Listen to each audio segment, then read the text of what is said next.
Hi, welcome to Radio. I'm Reverend Wes. I'm Reverend Paul. And this is Prayers Radio, and this is our guest. Paul, introduce our friend here. Reverend Dr. Bill Marchiony from New There you go. ThoughtFilly Network. See, I butchered his name when I first met you. So. You're not the first. You're not the first. So, and thank you guys for having me. You're welcome, Bill. And what an exciting, powerful opening you have there. I got scared. Well, we are Prayers Radio, and we're all about prayer. Science of mind prayer. Ernest Holmes. Affirmative prayer, right? See, you always correct me on that. I like that. This is show number 33, and we have our wonderful guest. And would you like to pray us in, Bill? I would absolutely like to pray us in. And in fact, I'm going to do, because I know that you do this, I'm going to give us an opening prayer that does not mention God.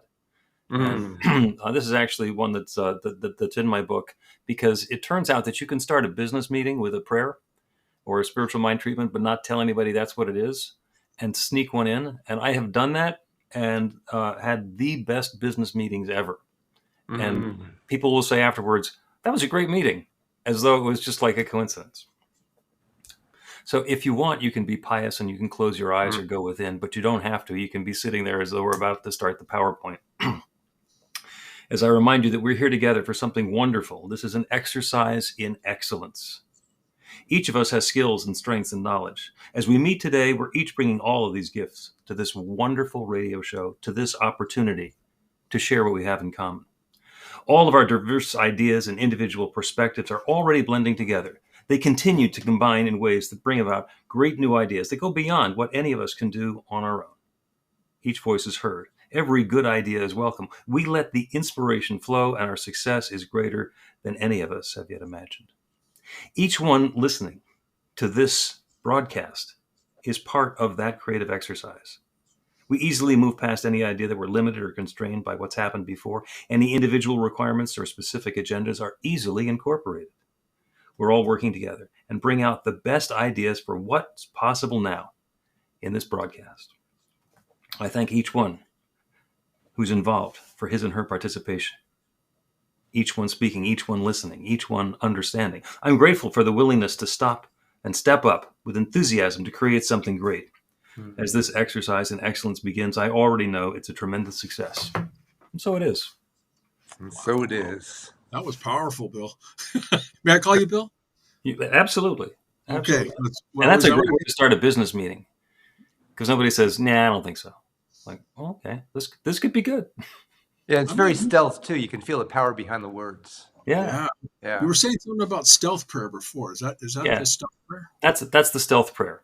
Oh my God! If you do a prayer without people knowing that it's a prayer, it's still a prayer, and it still follows the entire structure of like what I call a practical prayer, and Ernest Holmes called a spiritual mind treatment, and other people call different things. But if you include all of the elements and you open to an infinite power and identify that it's happening through whoever's local, then that's where the power lies. Throw some gratitude in towards the end, and bada bing. Bada bing. Well, Bill, I was going to ask you, your center is newthoughtphilly.org, which is in Philadelphia. Yes. And you also have another website. You can plug this. We do our plug at the end mainly, but b-the-light.com. I want to make sure that those dashes are in there, because if you read it over, you get a different site. The dashes are important. Somebody else had bethelight.com without the dashes. It was a lighting company. It was Bethel Lighting Company. But I see that. But you go ahead, Paul. Do an introduction. Beyond that, just ask the questions away that you have, because I'm just going to say that I'm very interested in this, because you have a different way of looking at it than other centers, if you will, has, and it's refreshing. And I'm just telling our audience that, this is freeform, folks. So we're going to ask the crazy questions and have fun with it. But we're also going to ask our standard ones. So go ahead, if you would, Paul. So, Bill, knowing your book, reading your book, everything that you have about prayer, what tangible results have you seen from prayer?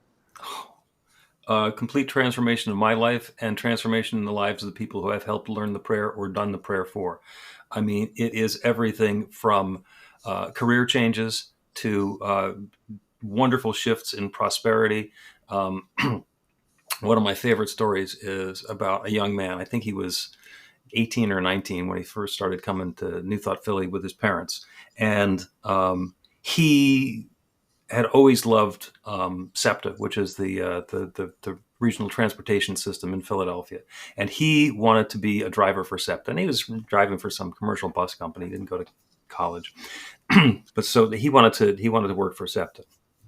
So we did a prayer for him to have his perfect job at SEPTA. And after one prayer, we did it as a quick thing after the Sunday celebration, he got an interview. And he'd been talking to people at SEPTA before. He became their youngest bus driver when he got hired at SEPTA, and then drove buses for a while, and then drove trolleys for a while, and then started driving the elevated, the subway. And he's now got his fourth dream job working for SEPTA, and that's continuing to go. And of course, as you hear, the magic happens and they get the perfect job, and then he's pining over a relationship, and he really wants to find a girl. And then, so we did some prayer for that. And now a couple of years ago, I did their wedding, and they're very happily married. And the story continues to unfold as things get better and better and better for him. And we do a prayer and something changes. And then we don't have to do the prayer for that again. And we do a prayer for something different and that changes. So he's one of my favorite stories because it works so quickly and so variably. That's powerful. Just like to know that. that thought within you is changing the thought within them. Somebody's going to be the youngest bus driver at SEPTA. Might well be him. Hey, how do like- you stay grounded in prayer when you're doing prayer? I remind myself continuously and repeatedly that it's not me. Mm-hmm. It is not I, it's the Father within who doeth the work. By the way, Jesus, who gets a bad rap in some New Thought circles, actually said some really cool things. Yeah. Like what? Like that. Like that. All this I do, you can do and more. I mean, that's what he meant. So that's what we're doing. Well, don't you know ye are gods? I think he also said so. Yeah. So can you explain to our listeners now when you said the Father within? Hmm. Can you explain the Father within for yourself?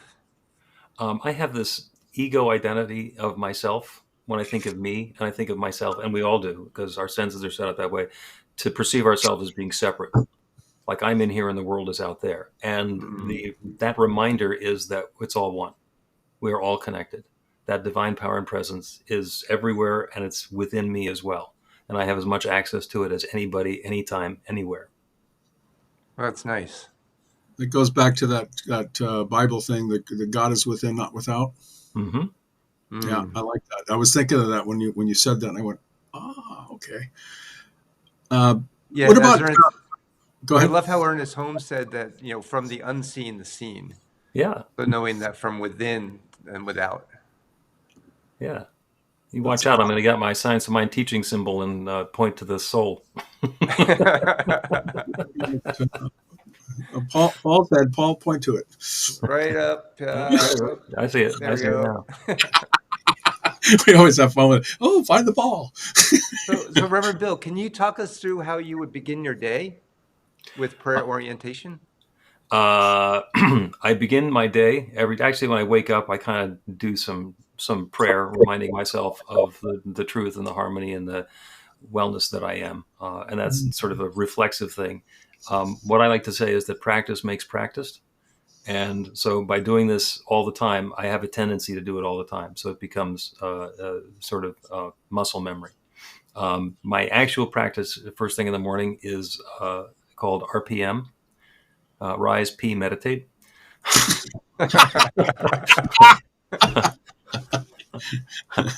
One of my teachers made that up and gave it to me. And I actually brush my teeth in the middle of it because otherwise after 15 minutes of meditation, I don't want to be with myself. But I do at least a 15-minute meditation every morning, usually in silence. Sometimes it's following a program or a teacher or affirmations. I started using Insight Timer, which is a wonderful app. I don't know if you're familiar with Insight Timer, that has thousands and thousands of recorded tracks. And it's also got a little timer. I do 15 minutes on Insight Timer every morning. And that's been going for close to 3,000 days in a row. Wow, that's great. Yeah, practice makes practiced. So, Now, are you on Insight Timer? Do you? I am. contribute to that? All of the prayers that are in the Practical Prayer book have been published on Insight Timer, so you can go in and I will read them to you, whisper them lovingly into your ear.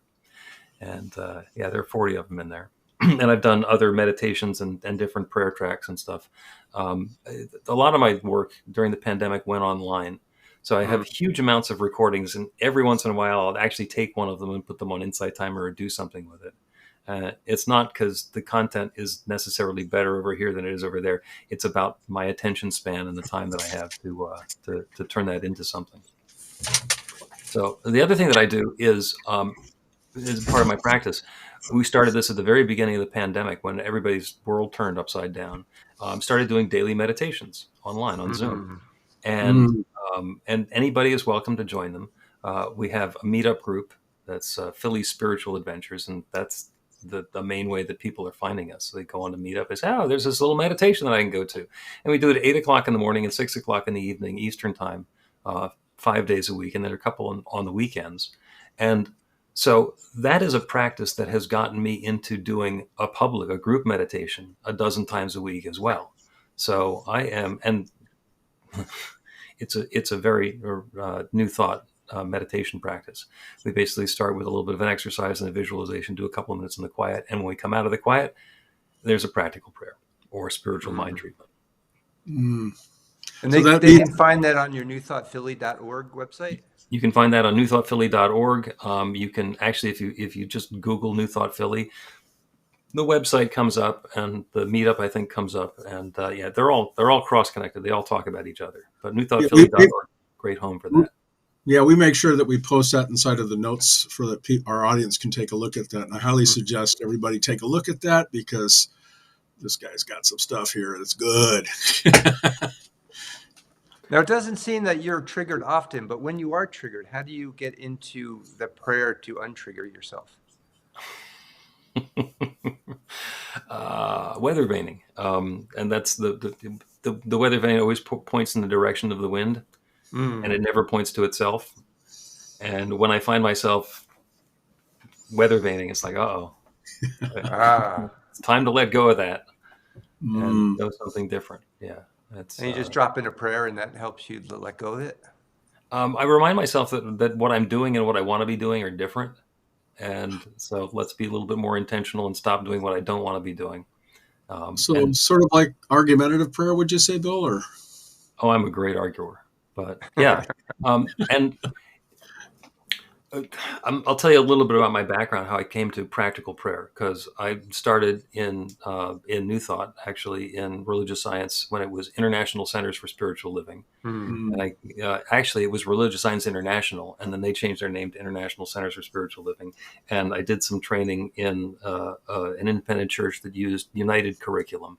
And I went back to RSI, and it became ICSL, and the two of them came together. And that's when I went independent, and now part of the affiliated New Thought Network and Emerson Theological Institute. Same teaching, different organization, and have learned a lot more about that. And so practical prayer is the result of me noticing that you'd go into a Center for Spiritual Living and there's two old timers talking to each other and a newbie listening in. And the old friends are saying, "Oh, I was having such an issue. I went to a practitioner. I got a spiritual mind treatment and I manifested a demonstration." And their friend says, "Oh, sweetheart, that's wonderful." And the newbie says, "What the hell are you talking about?" So practical prayer is spiritual mind treatment without the jargon. It's a practical prayer for a real result. If you say, "I'm going to go to somebody who does practical prayer and I'm going to get a result," it's like, "Oh, okay."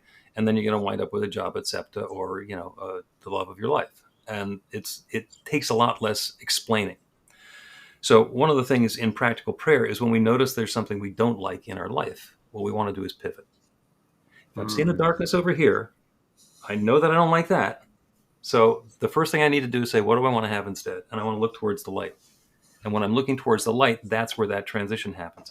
And the practice for me, this is a really long answer to your question. No, please go on. Is noticing that I'm looking into the shadows. noticing that what I'm dealing with, what I'm facing, is not what I want to be facing, and that there's something different to happen. And do you deny that difference, or how do you get through that? I think go through the whole prayer process once I've identified what it is that I want to have. Because Is you it can't five? pray for what you don't want. Correct. Is it a 5-step, a 3-step, a 7-step, or is there some type of Or is it even a step? step? Yeah. Yeah. Well, Jesus did it in one, most except for one example where he was teaching everybody else how to do a prayer. In which case he did 7. Actually, he did 9. And as far as I'm concerned, a So 5-step. that's Paul's 9-step prayer. We talked about that in show 6. Affirmations work wonderfully, and Right. that affirmation is a single-step prayer to claim you're good and have it show up in your life.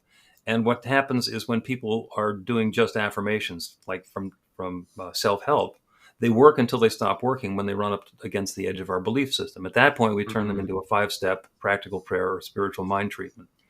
And the other 2 steps that come in, if I do my affirmation and say, I am prosperous, and that little voice says, yeah, but there's no money in the bank account, and it's the first of the month coming up. That's my belief system telling me that I don't believe what I just said. So that's where the other 2 steps come in. It's like, that's a false belief. The thought that I don't have any money, I don't deserve any money, I can't have this goodness in my life is not true. That is a falsehood that has been perpetrated upon me. So I'm going to know, and then I repeat my affirmation, that I am prosperous, I have plenty of money, I'm going to easily make the mortgage payment, and continue. And it goes to 9 steps if the little voice comes along and says, no, the credit cards are maxed out. It's like, okay, we're going to go through this two steps again. And then we keep on repeating the cycle until one of 2 things happens. Either we clear that disbelief and the little voice shuts up because it agrees with us now, or we realize this is bigger than what I can believe on my own. So we ratchet it down a little bit, like, okay, so they're not going to take the house this month. Rather than I'm prosperous. Or that's when we go to a practitioner, because the practitioner, somebody else to do the prayer for you, they're not carrying your baggage. They don't have any belief that you don't deserve something because of the childhood that you had. It's like, no, it's fine. It's an infinite universe. We're all one. Great. Let's have some prosperity. So how has your prayer changed over time from the beginning of understanding it to where you are now? Wow. I kind of remember when I first learned about this, and it was all brand new. We found a religious science church, and we started doing the Science of Mind 101 in our living room, because the church didn't have their own dedicated space, and I had a 4-year-old. So that actually worked out really well. And so I'm learning this and, just reading the little sample prayers and saying, could this possibly work? And then it did. And I was astounded that it did, and I didn't realize all of the things that I could pray for or how powerful it is. It's actually gotten much more powerful and much simpler as I've gotten more and more into it, because my doubt and disbelief and lack of comprehension has gone away in a huge part. That's nice. Yeah. But practice, because when it works, it reinforces your knowledge, your belief that it works, and then it works better. And what have you known about yourself through this? What changes that you feel are coming up?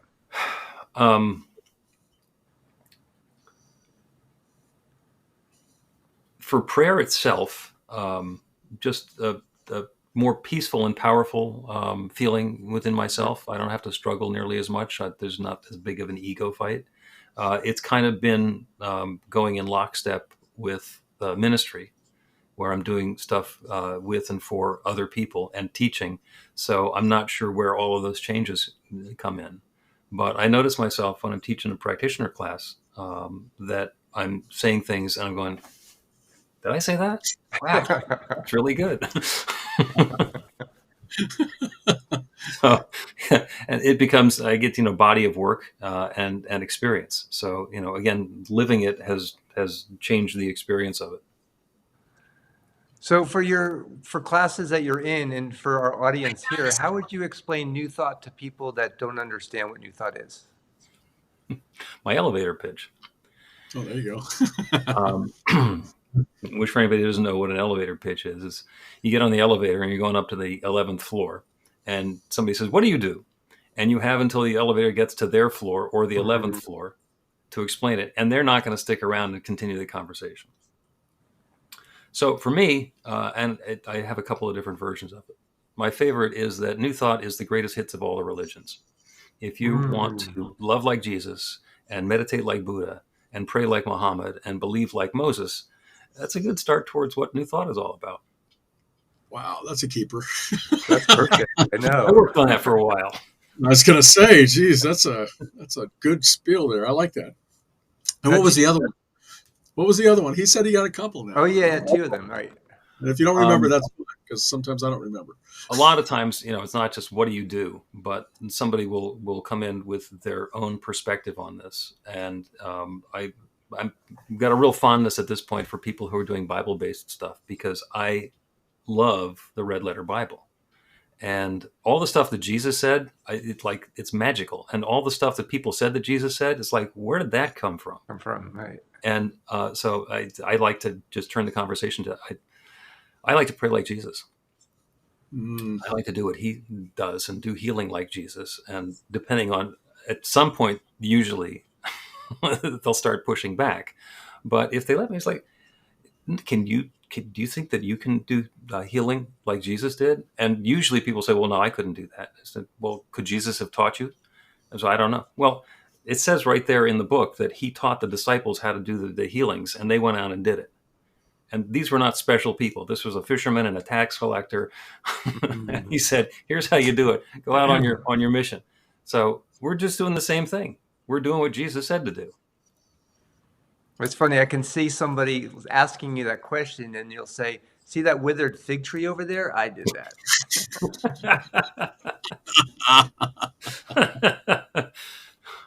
Hey, do you have a favorite Holmes book that you refer to?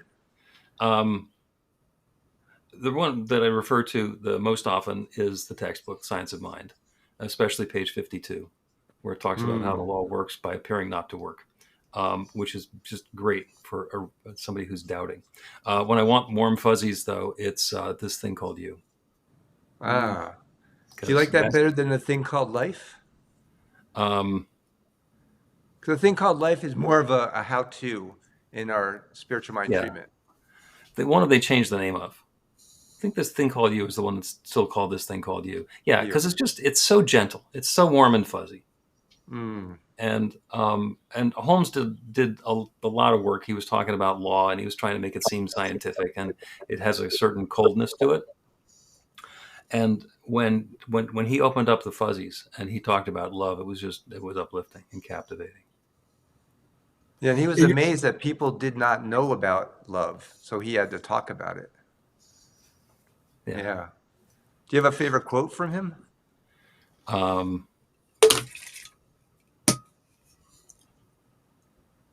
Nothing's coming to mind right now. Yeah, I mean, I do. I have lots of them, but Rule 52 is usually the favorite of most Science of Mind people because it's the one that applies everything. Yeah. I was going to ask you, besides the Science of Mind and This Thing Called You, what other book would you suggest to our audience? Well, your own book. Well, of course, my book. I wasn't going to plug yet, yes, but I mean, if you wanted to talk about a book, there's Practical Prayer for Real Results available on Amazon. The one that I find myself turning to the most often, interestingly, is You Can Heal Your Life by Louise Hay, which has the big table in the middle. And when I first saw that book, I would look at, so here's the symptom, and here's the false belief that caused it. You go, And then I realized this isn't about blame. I should really be focusing on the third column, which is the affirmation that we use instead. And, we'll be doing a Power of 8 intention circle, and somebody will be talking about a challenge that they have, or I'm working with a practitioner client or a student, and they'll be talking about an issue, and I'll get an idea in my mind about the metaphysical cause of whatever it is that's going on. And I'll check the Louise Hay book to see what she said about it, and sometimes agree, sometimes disagree, but it's a wonderful resource. So I find myself turning to that a lot. So when you're doing prayer yourself, and we know that we only do really prayer for ourselves, and then it ripples out to the universe. What is the spiritual mind treatment that you see? I mean, do you release it into law, or do you know it when you're saying it, when you're speaking your word of truth to yourself? I mean, you have a different way of looking at it with the way that you have it, but it's valid. But I want to hear what you have to say about that, if you could. My perspective is that the law is always responding. The creative law is always creating, and it is always responding to conscious intention. It's responding to, and I've stopped saying intention. I've started saying invitation. Because what we're doing is we're opening a possibility in consciousness. We're digging a little channel that the river can flow through. We're not carrying all the water through the river ourselves. And so speaking the word and having it land on that creative law are both the same thing. There's really no difference in my mind. So I release it into the law to remind myself that I don't have to keep thinking this. I've already thought it. It's done. The law's working. I can get out the way. What do you put in its place? A lot of times psychology teaches us, and Holmes teaches us in a 7-step prayer, that when we deny power something, and then we put something in its place. What would be your thought for something neutral into place, or just allow God to deal with it? What are your thoughts? In a 7-step prayer, the second to last one is always a repeat of the affirmation, whatever it was the good that I was claiming. That right after I claimed it the first time, my belief system said no. So my refutation, which I use instead of denial, because denial got a really bad rap in the 70s and 80s about being in denial. So the refutation is just saying there's no truth to this. This is a false belief. This is a wrong idea. This is a shadow. There's a light in here someplace, and I'm going to get whatever the blockage is out of the way so the light can shine. And as soon as the light is shining, I'm going to shut up. Wow. Right. And before the show, we were talking about your one-word prayer. Can you talk more about that? That's the powerful. one-step prayer? Or? The one-word prayer. The yes. Oh, well, that's the law. The law is always saying yes. Yeah. The law only has one answer. And I've been doing this podcast called the Practical Prayer Podcast. How's that for a clever new name? And I've been thinking about doing this for years. And if I did it with somebody who's in New Thought, another religious science minister, we'd have about 12 episodes because we just agree on everything. There's been nothing left to talk about. I tried doing it with my daughter, and it was interesting, but it got kind of vanilla. And then out of the blue, out of nowhere, in response to what I didn't realize at the time was a prayer, my co-host showed up. And she's a woman who had spent 35 years as a Christian pastor, 3 different denominations, and she grew up in a 4th. So she had Christianity in her bones, and then she found New Thought. And then she was ruined. So we started doing this podcast together. And she started reminding me that in what she calls traditional religion, God doesn't just say yes. That law doesn't always respond to our intention. It says yes, or it says no, or it says not now. And then the whole game becomes ascribing to God the reason that you got the no or the not now instead of the yes. It's like all in God's time, or I don't deserve it, or you've done something wrong, or you've displeased the infinite, or all of these things that personalize the experience. And it is so simple when we realize that God only has one answer. That infinite creative power is always saying yes. And it makes it so simple. God, if somebody says, well, there's something hidden in my belief system. How can I tell what I believe? So I look at your life. Your life is a life-size topographical map of your belief system. You want to see what you believe? Look at your life. You want to change your life? Don't go out and change the map. Change what you believe about the map. So we're at the 2-minute mark because I got really enthralled with you, Bill. What takeaway would you like your audience to take away from this show today? The answer is yes. You can do it. Practice, practice, practice, and join in. Yes, you can get yourself a copy of the Practical Prayer book. For me, it'd be even more entertaining if you drop by one of the daily meditations. or do a trial subscription to God Calls, just to dip your toe and see what's going on. And there's something different. Along the way, I'll get to talk to you about the affiliated New Thought Network, where I'm the administrator, or the Emerson Institute, where I find myself being the president of the board of trustees, or the International New Thought Alliance, or the other things that are everything that Centers for Spiritual Living and Science of Mind are, and even bigger, and a wider group. And there's more. No, this is fantastic. Thank you so much for being here. It is wonderful to be here. Thank you for inviting me. Well, let's go ahead, and if you would pray us out, and then hold on, we forgot this.